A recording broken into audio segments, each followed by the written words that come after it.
Alien scientists brought a killer beast. Humans called it their childhood. Pet doctor. Zixthera's four eyes darted nervously between the containment unit and the assembled council of the Galactic Research Consortium. The reinforced crystalline chamber hummed with energy fields strong enough to contain a Class 7 predator, and inside it prowled the most terrifying creature her team had encountered in their decades of xenobiological research. "Esteemed colleagues," she began, her translator device struggling with the tremor in her voice, "what you are about to witness represents perhaps the most dangerous life form we have ever catalogued, found on the death world humans call Earth. This apex predator possesses capabilities that defy conventional biological understanding." The creature inside the containment unit moved with fluid grace, its sleek form covered in what appeared to be soft fur. Four legs carried it in silent circles while its predatory eyes, forward-facing like all hunters, scanned the chamber with calculating intelligence. Most disturbing of all was its mouth, which occasionally opened to reveal rows of needle-sharp teeth designed for tearing flesh. "Observe the hunting adaptations," Dr. Zixthera continued, manipulating the holographic display. "Retractable claws capable of extending up to 2 centimeters, perfect for gripping prey. Night vision approximately 8 times more effective than human baseline. Reflexes that allow it to strike faster than most sentient species can even perceive." Counselor Vrax, a hulking representative from the warrior Krellian Empire, leaned forward with interest.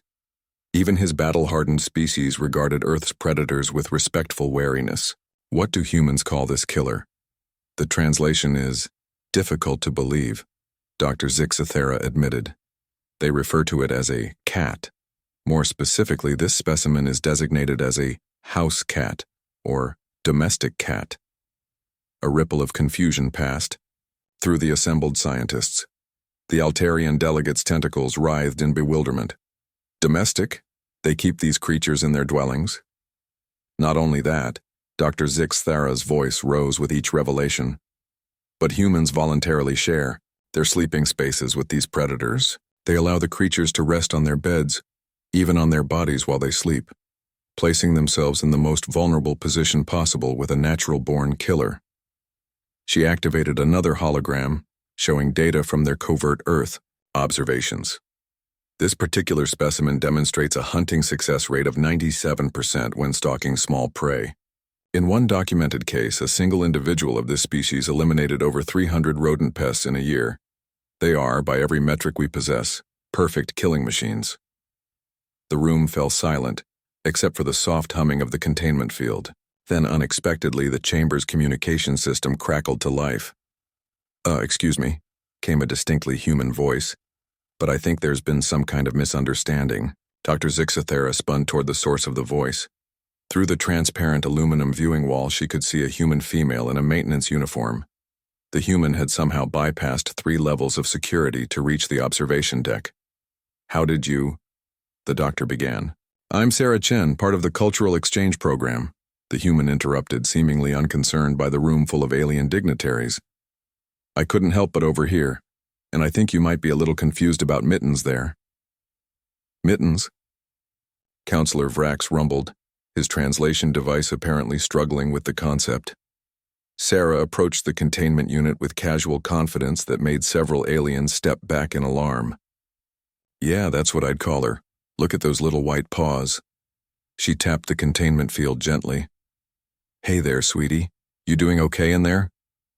The response from the apex predator was immediate and shocking. The creature approached the barrier and began producing a rhythmic rumbling sound that the sensors registered as a subsonic vibration. "By the void," whispered Dr. Zixthera, It's using some form of sonic manipulation, possibly preparing for an attack." Sarah laughed at the suggestion. "She's purring, it means she's happy, watch this." She moved her finger along the outside of the containment field, and the cat followed it with obvious interest, occasionally placing its paws against the barrier. "The predator is playing." The Altarian delegate's tentacles had gone completely. "Still, she's not a predator in the way you're thinking," Sarah explained patiently. "I mean, yes, cats are hunters, but they've been humanity's companions for thousands of years. We domesticated them because they help us by controlling pest populations, and in return, we provide them with food, shelter, and affection. She pulled out a small device, her personal communicator, and showed them images that made the entire council recoil in horror. Humans of all ages, including small children, were shown in close physical contact with these killing machines. Babies slept peacefully next to the creatures. Elderly humans allowed them to rest on their laps. "This one looks just like my childhood cat, Mr. Whiskers," Sarah continued fondly. "He used to sleep on my bed every night.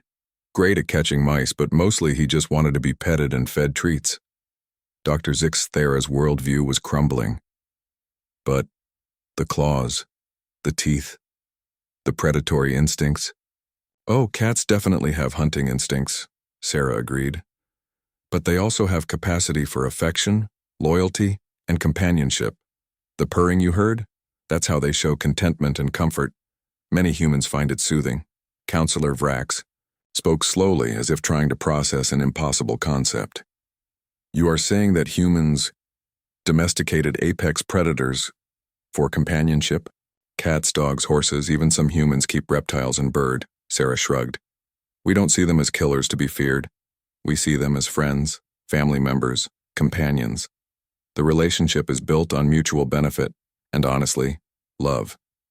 She turned back to the containment unit where the cat had settled down and was grooming itself with obvious contentment.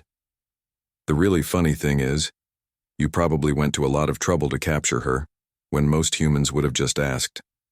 We're usually happy to share information about our pets." Dr. Zixthera looked around the room at her fellow scientists, seeing her own confusion reflected in their faces. The implications were staggering.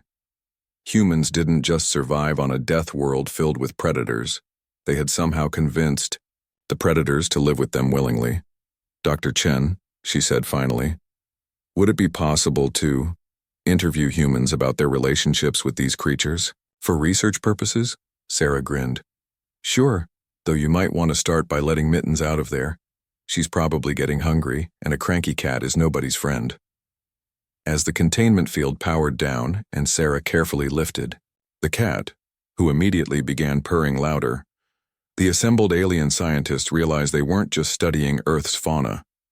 They were witnessing something far more remarkable: humanity's unprecedented ability to turn the galaxy's most dangerous creatures into beloved family members.